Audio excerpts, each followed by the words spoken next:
Greetings everyone and welcome back to the channel. When talking about the back, there's always been the debate on whether it's better to attack from the overhook side or the underhook side. And the results I received from my poll on YouTube were that the majority of you preferred to attack from the underhook side. And the reason behind this is that the overhook side is good for the rear naked choke, but the underhook side is basically good at everything else. And I'm sure most of you watching this video are relatively familiar with this, how a lot of times it can be hard from the underhook side to finish the rear naked choke, but it does give you the flexibility to transition to things like arm bars. And another very popular reason why people enjoy attacking from the underhook side is because it allows you to control your opponent much better. By just the nature of the overhook side, it's very easy for your opponent to get their shoulder and head to the mat, which can often result in us losing control. I think there are a whole laundry list of pros and cons that tend to be overlooked during this discussion. And in this video, my goal is to put everything on the table and end this discussion once and for all.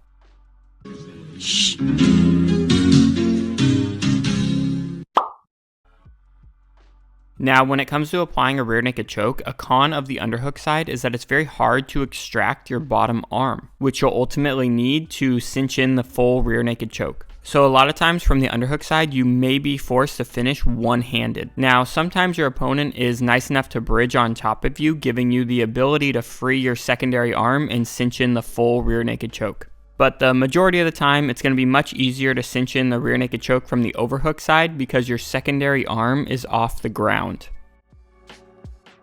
So it's a pro when you're on the overhook side that you can lock in the full rear naked choke, while it's a con for the underhook side that you're most likely going to rely on a one-handed finish. Now, a major pro of the underhook side is that it gives you the ability to trap your opponent's secondary arm. If you try to trap an arm from the overhook side, you're giving up your underhook at that point, and without an underhook, you're really sacrificing your control and giving your opponent the ability to escape. So your ability to use your legs to trap your opponent's arm is a primary reason why people enjoy attacking from the underhook side. Now again, as most of you know, when we're applying a rear naked choke, we ideally want their chin lined up with our elbow. And when someone is escaping our control, a goal of theirs is to get their back flat to the mat.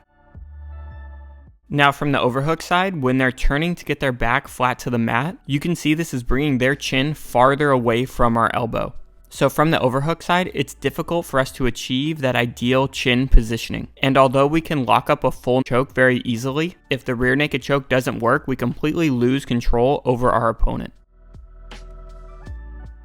Now from the underhook side, if our opponent is trying to slide their back flat to the mat, they're going to be helping us achieve that alignment because their chin is working towards our elbow. So again, it's not as easy as saying the overhook side is better at finishing a rear naked choke because it's much harder to achieve that ideal alignment from the overhook side. Now, good head positioning from the overhook side means that our head is going to be above our opponent's. But often this makes it a little more difficult for us to make our bottom hook long and use things like a topside body triangle. Now you can definitely do it, but it's going to be a little bit more difficult than the underhook side because on the underhook side, especially if our head is curled underneath our opponent's, you're going to have a better ability to make your bottom hook longer, and you're going to have an easier time locking a body triangle on the top side. And the whole point of this is we want to prevent our opponent from beating our bottom hook. But if our opponent is winning the hand fight from the overhook side and they have their primary defensive hand in place, they can use their other hand to clear our bottom hook, which then allows them to get their back to the mat and ultimately escape. Whereas from the underhook side, they can't use their secondary hand to free our bottom hook. They would have to use their primary hand, and if they do, we can threaten the choke as fast as you can hit the like button. And that's why keeping your bottom hook is a con of the overhook side and a pro of the underhook side.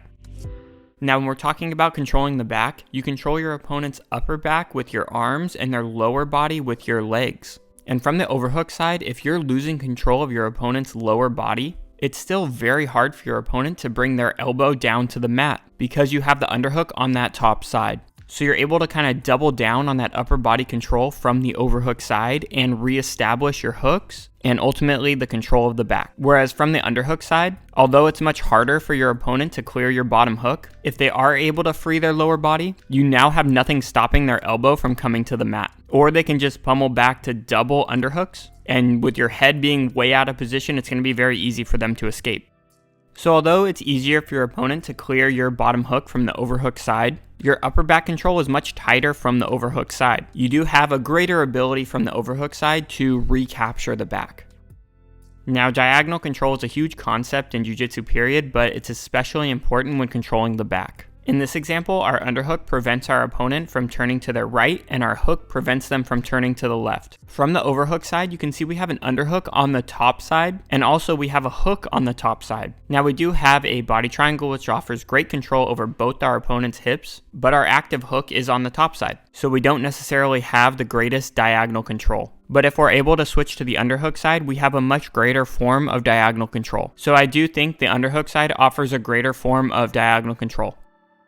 Now, we talked about previously how the overhook side gives our opponent the ability to use their secondary hand to free our bottom hook. But from the underhook side, they can't use their secondary hand to free that bottom hook, but they can use it to free the top hook. And if they free the top hook, now we lose our diagonal control, and it gives our opponent a very easy ability to turtle. A lot of times from the underhook side, we'll be controlling our opponent's arm, making it difficult for them to bring their back to the mat. But if our hooks become weaker, our opponent is going to have the ability to do things like this turning escape here. Or if we're trying to trap our opponent's arm from the underhook side, we have to kind of loosen up on control of that top hip to free our leg to trap their arm. And if they're ready, they can capitalize on this and explode up to turtle position to facilitate their escape. Now, from the overhook side, it's going to be easier for our opponent to get their back to the mat, but it's going to be very, very difficult for them to turtle. Now, again, not saying they can't do it, but it's going to be much harder than the underhook side. So hopefully this list contains a few things that you didn't consider when deciding whether or not it's preferred to attack from the underhook or overhook side. And in the next video, we're going to talk about how to use these pros and cons to design attacking sequences when we're trying to finish that rear naked choke from the back. So be sure to subscribe so you don't miss part 2. Share the video with your training partners, and we'll see you soon.